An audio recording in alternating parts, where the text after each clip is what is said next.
Good morning po. Nandito po tayo ngayon sa sentro ng Malulipot, Albay. Maaga-maaga pa.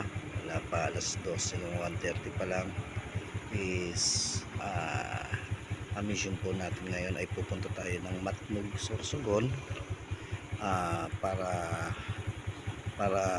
tagpuin natin yung anak ko na si Carl Vincent Monte Alegre dahil kasali po siya sa endurance race Manila Matnog Manila in 24 hours. So inagahan natin ngayon para matagpo natin ng kapatid ang anak ko na si Vincent. Inaga ko masyado mahirap na ang tutuloy ng mga takbo noon. Baka pag nahuli-huli ako hindi ko sila mabutan. So babalikan ko na lang po kayo sa sunod na video ko. Yun ang mission ko, kasama ko yung makita ko man lang yung anak ko. Miss na miss ko ng mga anak ko, kahit si Vincent man lang makita ko okay na.